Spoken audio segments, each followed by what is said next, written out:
Is this the best kala bhuna in town? Let's find out. Hey everyone, আসসালামু আলাইকুম। আপনাদের কার কার কালাভুনা পছন্দ? আই থিঙ্ক এরকম মানুষ কমই আছে যাদের কালাভুনা পছন্দ না। ইভেন কালাভুনা ট্রাই করতে মানুষ ঢাকা থেকে রাজশাহী পর্যন্ত চলে যায়। সো ঢাকার জ্যাম এবং গ্রীষ্মের তপ্ত রোদকে উপেক্ষা করে আজকে চলে যাচ্ছি গাজীপুরে ঢাকা সিটি বাইপাসে অবস্থিত আলামিন হোটেলে। খুবই ছোট একটা হোটেল অ্যান্ড লোকেশনটাও একদম মেইন রোডের সাথেই, একদম হাইওয়ের প্রপার ভাতের হোটেলগুলোর মতো, তাই বেশি আরামায়েশ করে বসার সুযোগ নাই। তবে কালাভুনা খেতে আসা মানুষের ভিড় ছিল দেখার মতো। হ্যালো এভরিওয়ান, আসসালামু আলাইকুম। আমি এখন আছি হোটেল আলামিনে। শুনছি এই জায়গার কালাভুনা অনেক ফেমাস, তো ওইটা ট্রাই করার জন্য চলে আসছি। এখানে ওদের 300 টাকার একটা কালাভুনার প্যাকেজ আছে। তো এখানে আনলিমিটেড ভাত, সাথে আনলিমিটেড ডাল, আর কালাভুনা থাকবে আপনার 8 পিস, আর সাথে সালাদ আর করলা ভাজি আর ভর্তা। এইটা হচ্ছে 300 টাকার প্যাকেজ। আর কেউ যদি চায় সে হচ্ছে আলাদা কালাভুনা শুধু নিতে পারে, ওইটা জাস্ট আপনার 300 টাকায় 10 পিস কালাভুনা থাকবে। প্রথমে একটু কালাভুনা নিয়ে নিলাম সাদা ভাতের সাথে, একটু মাখায় নিলাম। কালাভুনাটা হালকা শক্ত, সে শক্ত হইলে সমস্যা নাই, শক্ত কালাভুনা খেয়ে আমি ইউজ টু।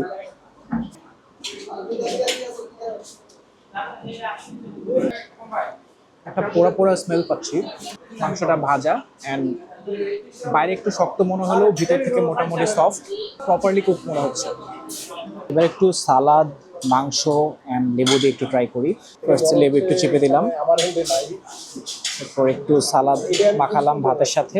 এটা এই পিসটা একটু শক্ত, সাথে একটু কালাভুনা মাখালাম।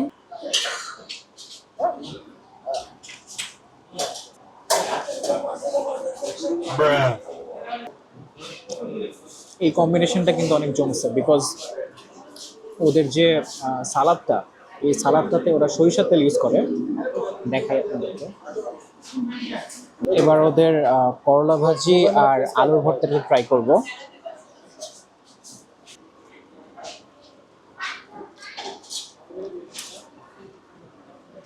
করলা ভাজি অ্যাকচুয়ালি করলা ভাজির মতোই হয়, এটার স্বাদ ভালো খারাপের কিছু নাই।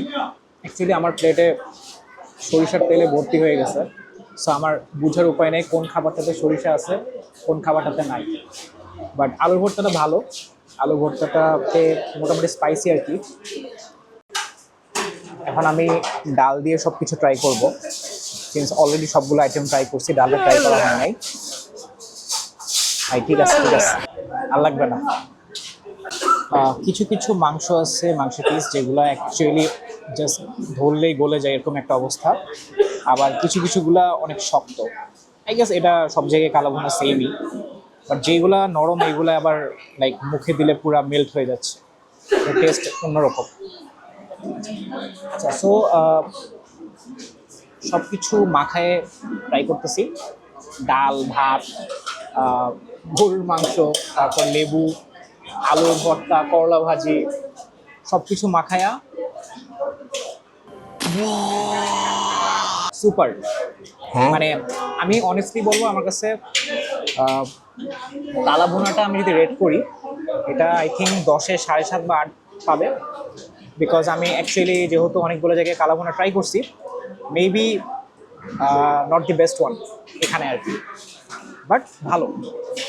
বাট প্যাকেজটার কথা যদি বলেন যে 300 টাকায় ওরা এত কিছু দিচ্ছে, তাইলে আমি বলবো যে এই প্যাকেজটা অ্যাকচুয়ালি 10-এ 10। এই প্যাকেজটা নিয়ে আমার কোনো কমপ্লেন নাই। স্পেশালি ওরা যে সালাদটা সার্ভ করছে, সালাদটা ভাই আমি বলবো যে আমি এরকম সালাদ খুব কম খাইছি লাইফে। সরিষার তেলটা এত ভালোভাবে ব্লেন্ড হয়েছে জিনিসটার সাথে, যে কিকটা আসতেছে অসাধারণ, খুবই ভালো। আমার মনে হয় মেবি সালাদটার জন্য হলেও মানুষজন এখানে একবার আসা উচিত। আর বাকি আইটেম ওভারঅল যেরকম হয়, খারাপ না, ভালোই। তো এই জোস জায়গাটার আমাকে খোঁজ রিসার্চ দিছে তন্ময় ভাই। সো তন্ময় ভাই এখানে প্রবলি এর আগে অনেকবার খাইছে, সো উনি সাজেস্ট করছিল, যে কারণে উনি হচ্ছে আমাকে সেই বনানী থেকে মোটরসাইকেল চালায়া এই গাজীপুরে নিয়ে আসছে। আপনি তো এটা ছাড়াও আরো অনেকগুলো জায়গায় কালাভুনা খাইছেন, তো আপনার কাছে কি মনে হয় এটা কি সবচেয়ে বেস্ট? আমি যদি বলি যে হ্যাঁ, ঢাকার মধ্যে যেসব কালাভুনা খাইছি ওগুলোর থেকে এটা ওয়ার্থ ইট, অনেক ভালো। 300 টাকার মধ্যে এত কিছু দিচ্ছে, এটা ঢাকা শহরে কোথাও পাওয়াটা ডেফিনেটলি সম্ভব না। আচ্ছা, তো 300 টাকার প্যাকেজ নেওয়ার পরে আমি কি পুরোটা শেষ করতে পারলাম? অ্যাকচুয়ালি পারি নাই। অনেক অনেক টাইম ধরে খাওয়ার পরেও আমার এখানে 1 পিস মাংস, অর্ধেক ভর্তা, অর্ধেক ভাজি আর সালাদ অলমোস্ট অর্ধেকের বেশি থেকে গেছে। আর ভাত আর ডাল তো আনলিমিটেড, সেটার কথা বাদই দিলাম। এটা ছাড়াও এই মিষ্টি দইটাও কিন্তু প্যাকেজে ইনক্লুডেড ছিল। এটার কথা আমি অ্যাকচুয়ালি জানতাম না, এই জন্য ফার্স্টে মেনশন করি নাই। দইটা খাইলে আসলে বোঝা যাইতেছে না যে এটা একটা দই, মানে মোটেও ভারী না। দই খেলে তো ইউজুয়ালি আমাদের একটু অস্বস্তি লাগে অনেক সময়, যদি অনেক মিষ্টি হয় বা অনেক বেশি ফ্লেভার থাকে, বাট এটা অনেক হালকা, মনে হচ্ছে যে একটা লাইক টক মিষ্টি ফ্লেভারের একটা পানীয় খাইতেছি। কাজের প্রধান শেফই তো আমি। ও আচ্ছা, তাহলে তো আপনার সাথে কথা বলা দরকার। লোকন ভাই কেমন আছেন? জি ভালো আছি, আসসালামু আলাইকুম, ভালো আছেন? জি আমি ভালো আছি। আমি জানতে চাচ্ছি যে আপনাদের এই যে এই কালো ভুনাটা এখন যে সবাই যেটা খাচ্ছে, জি জি জি। এইটা পরিচিতি পাইছে কবে থেকে? পরিচিত পাইছে আজকে, মনে করেন যে এই আগা ছিল নিচে নিচে ছোট ঘর, হ্যাঁ ছোট ঘর থেকে এই ঘরটা আবার এই যে এখন যে দোকানটা, এটা আজকে 6 মাস ধরে রাটিং। এটা রাটিং হওয়ার পরতেই আল্লাহ দিলে মোটামুটি ইনশাল্লাহ মানুষ মানুষ বেড়ে উঠছে। পরিচিত হয়েছে আজকে মনে করেন 3-4 বছর ধরে, মনে করেন যে আল্লাহ দিলাম। 3-4 বছর। জি জি জি। বেশি বিক্রি হয়। শুক্রবার সবচেয়ে বেশি ভিড় হয় বেশি। আর এমনি রানিং অবস্থায় 7 মণ 8 মণ পর্যন্ত হয় ইনশাল্লাহ। খাওয়া দাওয়া শেষ, এখন ফেরার পালা। এখন প্রশ্ন হলো, এখানে কি আপনার কালাভুনা ট্রাই করতে আসা উচিত কিনা? ওয়েল, ওদের 300 টাকার প্যাকেজটা ওয়ার্থ ইট ছিল। পেট এবং মন দুটোই ভরে গেছে। গাজীপুরে যদি কখনো কোনো কাজে আসা পড়ে হয়তো ট্রাই করতেই পারেন, বাট ঢাকার বাইরে থেকে শুধু এটা ট্রাই করতে আসলে মেবি কিছুটা হতাশ হতে পারেন। সো আজকের জন্য এটুকুই, অ্যান্ড ভিডিও ভালো লাগলে don't forget to like, comment and subscribe.